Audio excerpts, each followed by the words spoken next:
Vale Night, né, do senador Flávio Bolsonaro, patrocinado pelo STF. A palavra é exatamente essa, Edgar, é um imbróglio jurídico, né? Eu tentei recapitular um pouquinho dessa teia complexa no meu tweet de hoje, no Boletim Coppola.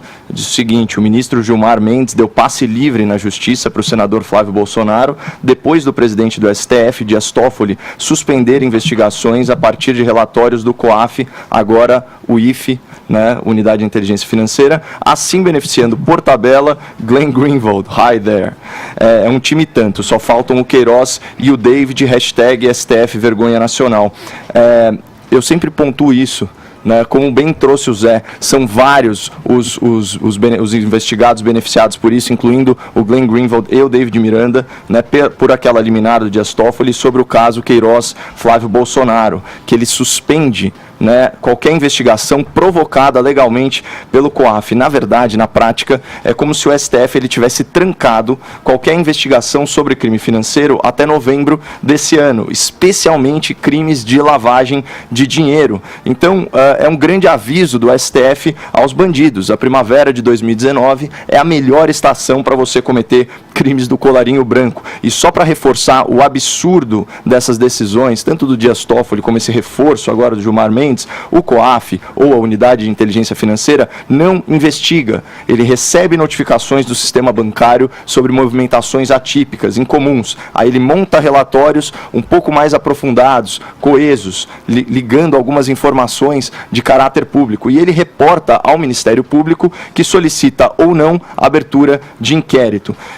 Antes dessa decisão em favor do Flávio Bolsonaro, o partido Rede Sustentabilidade já havia acionado o STF para blindar o Glenn Greenwald contra, abre aspas, qualquer procedimento de investigação. De novo, uma licença para cometer crimes. Só que, estrategicamente, o presidente do STF optou por decidir na ação do filho do presidente, na qual, inclusive, ele decidiu na qualidade de plantonista e estendeu a sua decisão para vários outros casos. É tão absurdo que a Procuradoria-Geral da República, em embargo de declaração, qualificou esse movimento como ultrapetita, ou seja, o ministro Dias Toffoli estava decidindo além do que foi pedido na defesa. E aqui vale a pena repisar isso. A decisão do Toffoli beneficiou não só a sua esposa, como a esposa do Gilmar Mendes, que estavam aí às voltas com a Receita Federal. Agora, sobre os fatos recentes, essa decisão é monocrática, né, portanto, individual, e o ministro ele suspende não só as investigações do Ministério Público do Rio de Janeiro, mas também a tramitação de recursos no Tribunal de Justiça. Essa é a novidade, até o julgamento pelo STF, que está pautado para o fim de novembro. E aqui, sinceramente, não tem nenhuma novidade. Esse é o país que tem hora marcada para apurar ilícito e, de preferência, dando o maior aviso prévio possível para todos aqueles que são, que são investigados. Mas eu vou além, eu não acho que ele simplesmente reforçou a decisão do Dias Toffoli e o Gilmar Mendes, porque ele trouxe alguns elementos novos. Por exemplo, ele solicitou a apuração de, abre aspas, responsabilidade funcional dos membros do Ministério Público. Também nenhuma novidade aqui.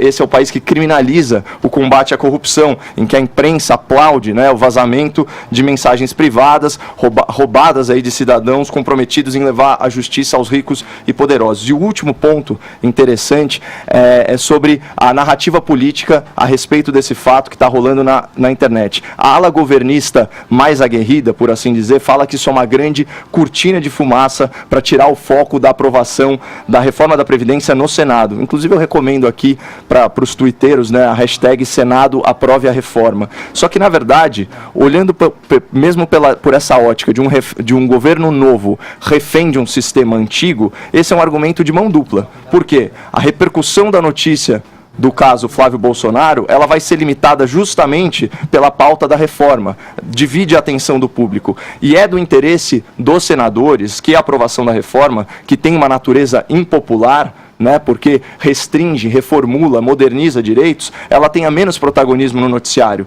Assim, o sistema ele se beneficia da cortina de fumaça nas duas hipóteses, seja para tirar o foco da Previdência, mas aprová-la, que é o mais provável, seja para tirar o foco da Previdência e não aprová-la, que é muito improvável. O único que se beneficia dessa história, sem dúvida nenhuma, é o réu Flávio Bolsonaro, né? Então, a notícia desse passe livre que ele recebeu da Justiça vai durar só um ciclo de notícias, até voltar à pauta da Previdência, e não vamos esquecer que foi a defesa dele que entrou com esse pedido de suspensão de investigações e obteve sucesso. Por tabela, ainda prejudica os membros do Ministério Público que estavam ali no afã de investigá-lo. E esse é o fato. Então, o Flávio Bolsonaro é vencedor em qualquer cenário, o combate à corrupção é perdedor em qualquer cenário, e a reforma da Previdência a gente vai saber muito em breve se ganhou ou perdeu com isso. Valeu, Zé. Alguma linhazinha rapidinha, Zé, pra gente fechar?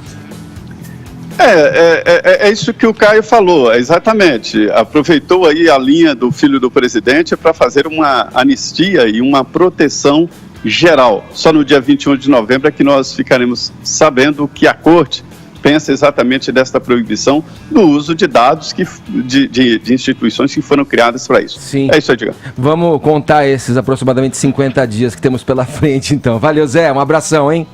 Obrigado.